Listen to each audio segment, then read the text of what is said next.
Muy buenas tardes. Les saluda el doctor Héctor González Estrada. Soy un profesionista especializado en materia de justicia para adolescentes, que me complace platicar con ustedes desde la perspectiva académica, en el ámbito jurídico, en cuanto a un tema que está en las redes sociales y un tema que está en los medios de comunicación masiva. Un tema en el cual se da una agresión de una mujer hacia otra mujer.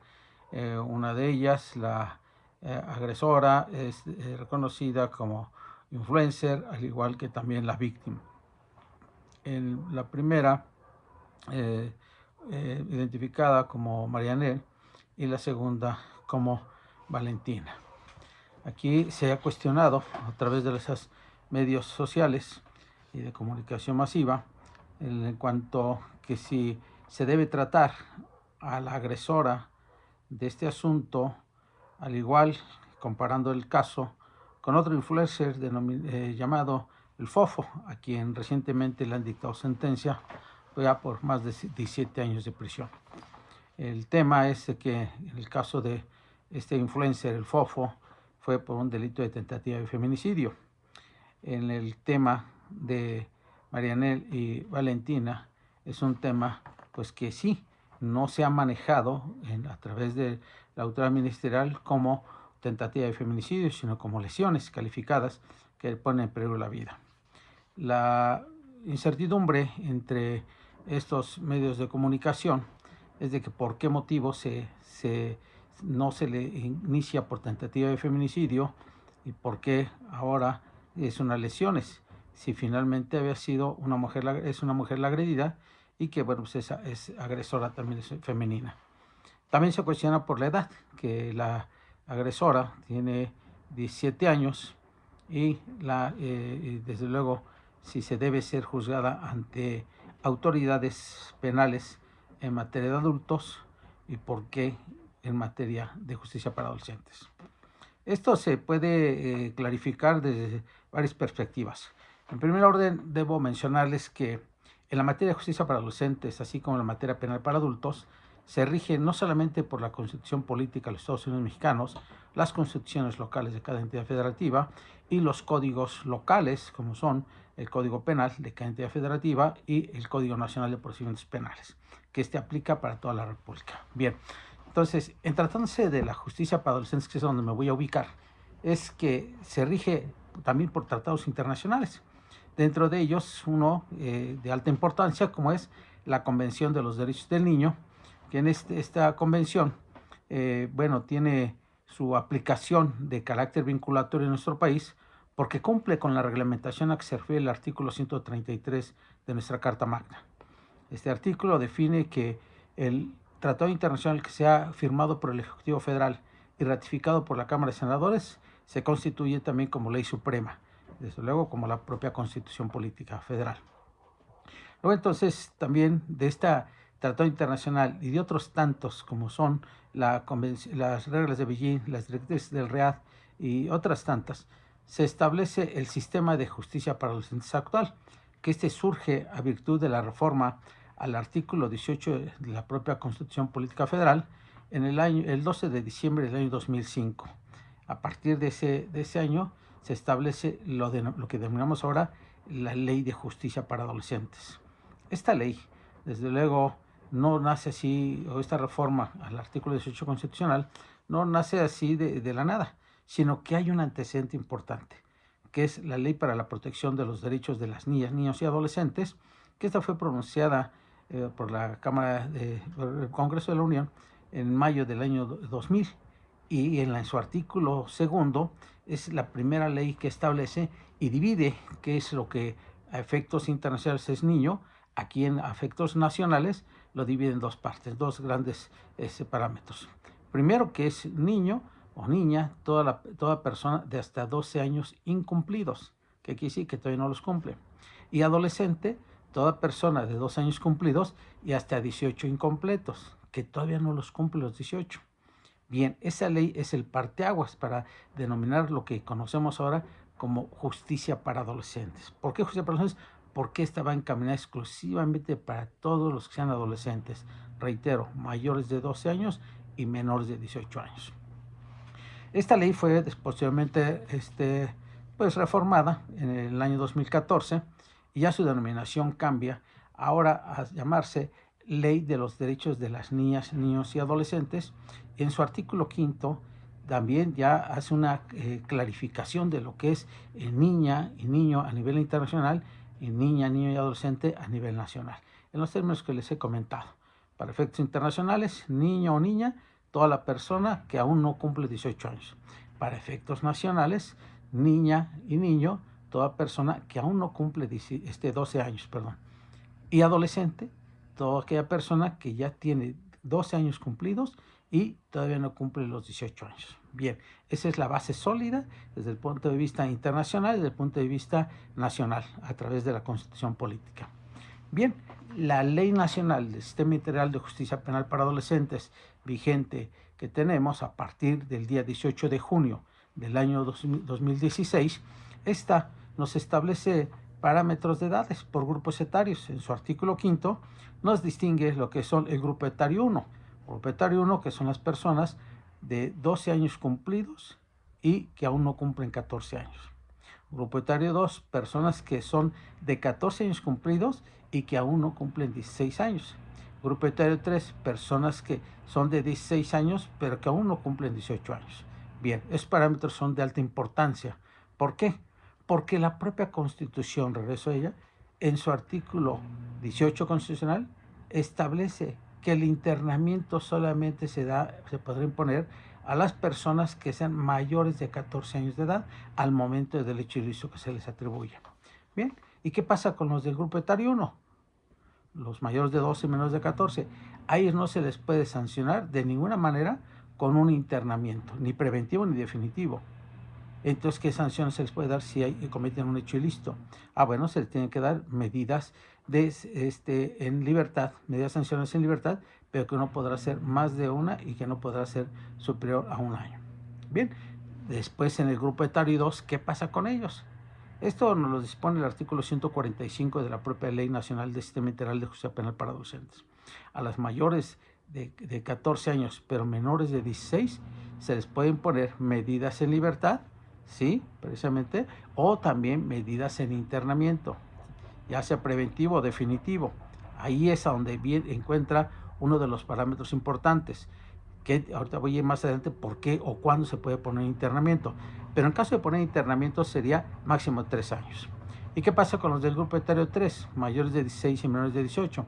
Bien, a ellos, en caso por el hecho ilícito que se les atribuya, si son responsables, se les podrá imponer, claro, medidas en libertad o medidas privativas de libertad, ya sea preventivo o definitivo.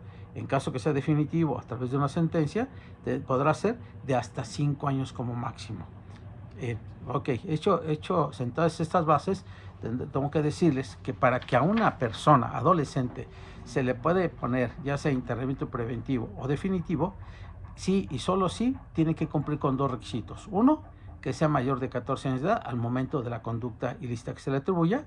Y 2, que el hecho ilícito que se le está atribuyendo esté considerado en el artículo 164 de la ley en cita. Ese artículo 164 contempla lo que llamamos un catálogo número clausus.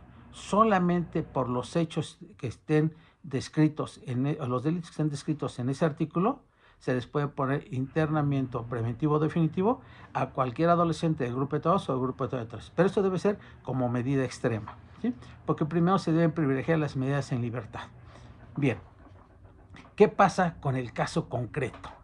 El caso concreto que nos ocupa el día de hoy es en función de que lo deseable para muchas personas, inclusive las víctimas, las entiendo, porque efectivamente se sienten más agraviadas todavía, es de que se trate el asunto como una tentativa de feminicidio. Y el clamor es que ¿por qué no tentativa de feminicidio y por qué sí lesiones calificadas? Bien, el ejercicio de la acción penal lo tiene el Ministerio Público. El Ministerio Público tiene, al iniciar la carpeta de investigación, la apertura por unas lesiones que ponen en peligro la vida, lesiones calificadas que ponen en peligro la vida. Ese tipo de hechos ilícitos sí está considerado en el artículo 164 en mención, y además, sumado a que la agresora pertenece al grupo etario 3, por tener 17 años de edad. Luego entonces hay dos requisitos importantes, que por esos dos, como medida extrema, sí se puede abordar el internamiento, ya sea preventivo o ya sea definitivo en una sentencia esta última. Bien, aquí y en la tentativa de feminicidio, ¿qué pasa con ella? Si a la vista de muchos críticos o que opinan, pero es una tentativa de feminicidio. Bien, si es una tentativa de feminicidio, tengo que comentarles primero que sí se cumpliría con el requisito de edad del sujeto activo, que sería de 17 años de edad, pero no se cumpliría con el segundo requisito de que el hecho ilícito que se le atribuye esté considerado en el artículo 164. Me dirían, pero en el 164 sí se considera el delito de feminicidio. Sí, efectivamente, el delito de feminicidio sí está, pero el delito de feminicidio consumado, no tentado. Y hay quien opina, pero la tentativa es un grado de consumación del delito, ¿sí? Desde el punto de vista de dogmática, sí, pero no está considerada la tentativa de feminicidio y ninguna tentativa está considerada en el artículo 164 en comento. ¿Pero quién lo dice ello? La propia ley. La propia Ley Nacional de Sistema Integral de Justicia Penal para Adolescentes, en su artículo 145, en su párrafo penúltimo, hay una situación de carácter imperativa. Nos dice que por los delitos de por tentativa punible no procederá el internamiento de un adolescente. ¿Qué quiere decir ello? Que si estamos hablando de una tentativa de feminicidio, luego entonces la respuesta del Estado a través de los órganos jurisdiccionales o el administrativo, que es el Ministerio Público, pues tendríamos que ver que como medida extrema sí se le puede imponer a esta persona que incurre en ese hecho ilícito de tentativa de feminicidio, no puede ser acreedora a una privativa de libertad, ni a nivel preventivo ni a nivel definitivo en sentencia.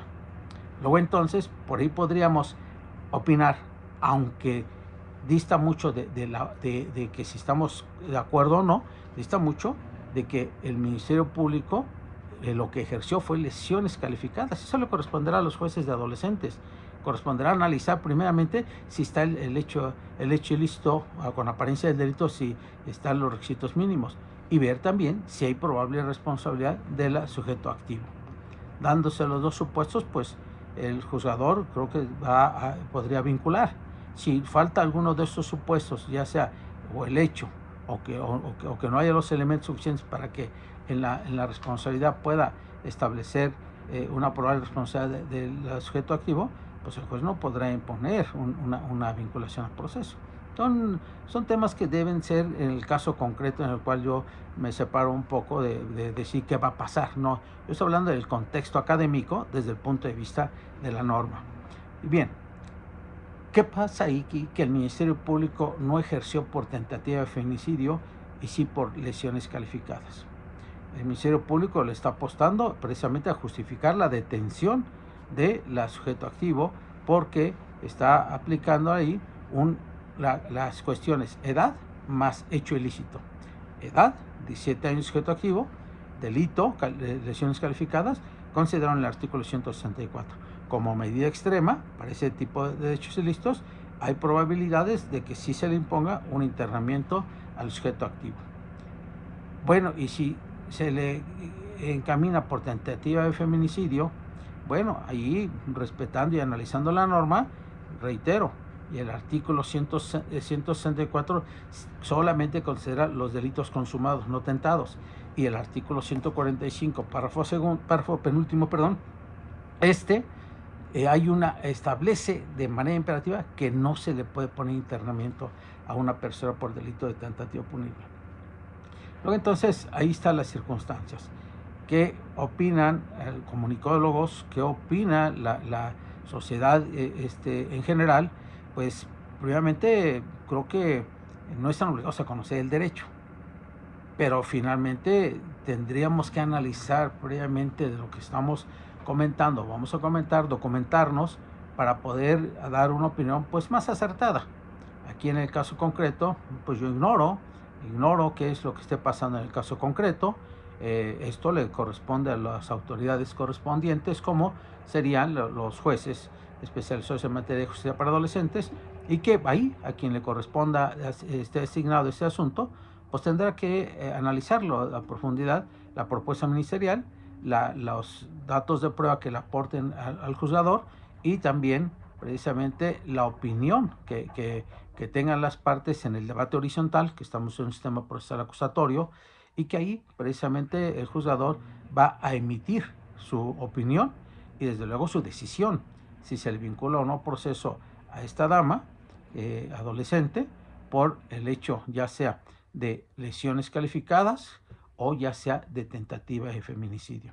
Eso le corresponde exclusivamente al juzgador porque el asunto ya está judicializado. Luego entonces ahí se tendrá que analizar todo ello. ¿Y de qué dependerá? Pues de esa postura del juzgador, que seguramente lo hará con toda oportunidad con base en lo que le aporten las partes en la audiencia de debate. Y en esa audiencia de debate, pues es lo que se va a analizar. Recordemos que en este sistema procesal acusatorio ya el juzgador no tiene la carpeta de investigación, el expediente y no tiene a su alcance. No es de que no pueda, no debe tenerlo. Un juzgador lo que debe estar en el sistema procesal acusatorio es al debate horizontal que hagan las partes, Ministerio Público, Asesor Jurídico y Defensa, y ver qué es el punto de controversia, y en ese punto de controversia, cómo sustenta el Ministerio Público su teoría de caso, cómo la sustenta el asesor jurídico y cuál es el análisis que hace la defensa, desde luego qué propone, si está en la misma vertiente o si hay una cuestión de controversia en sentido contrario. Esto se va a definir a través del órgano jurisdiccional correspondiente y bueno, ahí se analizará el punto de vista jurídico. En particular, yo lo que pretendo solamente es darle claridad a las opiniones que versan y que van de un lado a otro a través de las, como reitero, redes sociales y desde los medios de comunicación masiva. Hay que analizar primero qué es lo que propuso el Ministerio Público, cuáles son los elementos que tiene, que conocemos como datos de prueba, cuál es el aporte, cómo logra soportar su postura ante el órgano jurisdiccional y qué trae también precisamente el asesor jurídico que representa a la víctima también y la defensa que representa a la imputada. Luego entonces ya el juzgador tomará la decisión correspondiente, ¿sí? La cual, bueno, pues se conocerá posteriormente y que, bueno, dicho sea de paso, muchas veces opiniones también dicen, ¿por qué no se publicita todo lo que pasa con los adolescentes? Bueno, hay una prohibición, hay una limitante para poderlo externar hacia a la sociedad, porque pues, se debe privilegiar mucho la intimidad de estos casos. No porque se oculte algo, no se oculta nada, sino que porque precisamente hay que ser cuidadosos también de la imagen, tanto de la víctima como del sujeto activo. Los dos son grupos, en este caso, el grupo vulnerable desde el punto de vista de la víctima por ser mujer, el sujeto activo, porque aparte de ser mujer, es adolescente y se le protege su intimidad. Esto precisamente tiene con base en toda la reglamentación internacional, así como constitucional local, constitucional federal y de la propia Ley Nacional del Sistema Integral de Justicia Penal para Adolescentes. Me complace mucho platicar con ustedes y dar esta opinión. Desde luego, reitero, lo hago desde la perspectiva académica. Creo yo que aquí lo que se requiere, desde el particular punto de vista, son reformas del legislador. El legislador es el único que puede modificar las reglas que están basadas en las leyes. El juzgador, el aplicador de la norma, como es el Ministerio Público, como autoridad, primera autoridad, o en su caso el juzgador a nivel de ya una judicialización, pues solamente lo que les corresponde es aplicar lo que establece la ley, no rebasar lo que dice la ley, ¿sí? Solamente está el principio precisamente establecido en el artículo 16 de la Constitución, que establece que el juez solamente puede hacer lo que la ley le permite, no más allá. Esto trae una situación de otros comentarios con lo que es el control difuso de la constitucionalidad y control concentrado control difuso de la convencionalidad y de control difuso de la constitucionalidad, dado que todos los juzgadores deben hacer uso de ellos y solamente el control concentrado de la constitucionalidad o de la convencionalidad le corresponde a los señores ministros. Bien, lo deseable es que hubiera reformas que pudieran clarificar precisamente muchos puntos de la ley Yo no me postulo ahorita por una en particular, pero sí sé que viene en camino algunas reformas, modificaciones sobre estos temas y bueno, ya esperaremos a ver cuál es la opinión del legislador. Mientras yo me despido de ustedes, espero que estas breves palabras pueda pues ayudar a los ciudadanos, ayudar a los que están observando estos conflictos que desde luego desagradables, que desde luego reprobables, sí, claro, reprobables por todos, pero que sí que haya una comprensión, un entendimiento, el por qué la autoridad está actuando de una o de otra forma, ¿sí? Y no es echarle culpa a nadie, es simplemente clarificar. Bueno, se despide de ustedes, su amigo, doctor Héctor González Estrada. Muchas gracias. Hasta luego.